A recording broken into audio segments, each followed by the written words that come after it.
Olá, pessoal, sejam bem-vindos à nossa primeira aula de artes. Tenho certeza que vocês estavam morrendo de saudades, né, das nossas aulas de arte. Sei que vocês gostam muito. E aí a Tia vem trazendo para vocês algumas atividades propostas no livro, tá certo? Nós iniciamos, quando nós estávamos em sala de aula, nós iniciamos a unidade 1, o capítulo 1, lá na página 12, né? Isso a gente começou a trabalhar essa parte.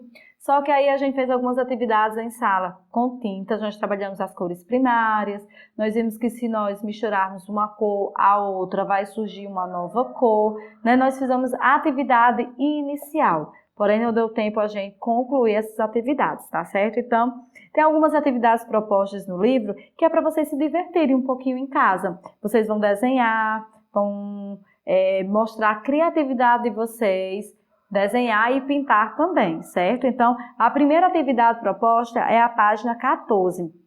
Se eu não me engano, essa página nós iniciamos na sala, porém eu acho que vocês não fizeram a questão 3. A tia não lembra. Já tentei procurar na minha mente, até nos planos de aula passados, se a gente tinha trabalhado essa página completa.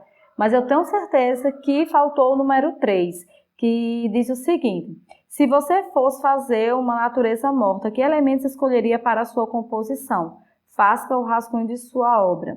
Então, veja só, você ia, na verdade, criar uma natureza morta, que já foi trabalhado lá na questão, qualquer coisa só volta um pouquinho lá nas atividades. É mais a questão de cores, natureza morta, que não são cores tão vivas, não são cores em destaques, certo? Então, se você fosse criar uma natureza morta, que elementos você usaria na sua obra de arte, tá certo? Se o número 3 vocês tiverem realizado, aí vocês desconsideram essa atividade aqui, tá certo? É porque realmente eu não lembro se nós concluímos, eu acho que nós não concluímos, mas se tiver concluído, vocês desconsideram essa parte, tá certo?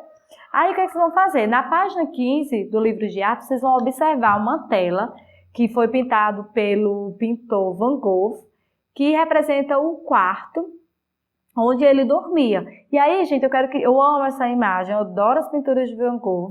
Então, quero que vocês observem aí essa pintura e observem os elementos, a forma como ele desenhou, cada detalhe do quarto dele, as cores que ele usou, até a questão, os quadros que estão na parede, a forma como ele desenhou, é simplesmente demais. Então, quero que vocês analisem essa arte criada por ele e preste bem atenção nas cores que ele utilizou para realizar essa obra de arte deles, tá certo?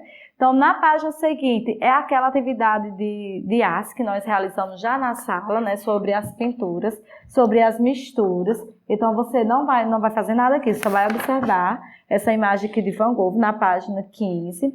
Essa parte aqui eu trabalhei com vocês por cima, né, mas eu trabalhei. Quando a gente voltar, a gente vai estar retomando, até porque a gente não concluiu totalmente essa atividade, tá certo? Aí vocês vão aqui para a página 19. A página 19, vocês vão observar novamente a produção do quarto de Van Gogh, que é exatamente essa daqui que eu acabei de mostrar para vocês. Vocês vão observar essa imagem e vocês vão fazer o seguinte: que cores o artista usou para pintar esta obra? Então, você vai analisar as cores que ele utilizou lá e vão anotar aí. Foram as cores primárias, foram cores mais vivas, ou foi uma arte mais morta, sem tanto em destaque nas cores. O que é que vocês observam aí? Vocês anotam aí. Na 2, o que você sente ao olhar para essa obra? No espaço a seguir, faça um desenho que representa a sensação que você teve. Ao você olhar para a obra dele, ao você olhar e ver aquele quarto, a representatividade que ele fez, todos os elementos, o que é que você sente ao observar isso? Então, eu quero que vocês façam um desenho que represente essa sensação de observar essa obra aí de Van Gogh. Então, pessoal, é isso. Vocês vão realizar a atividade de artes, a questão 3 da página 14, vão observar a pintura de Van Gogh na página 15 e vão fazer a página 19. Atividade super simples, espero que vocês se divirtam um pouquinho, relaxem, né? Pintar sempre faz bem. Um ótimo final de semana e a gente volta a se encontrar na próxima semana com mais aulas. Um beijo no coração de todos.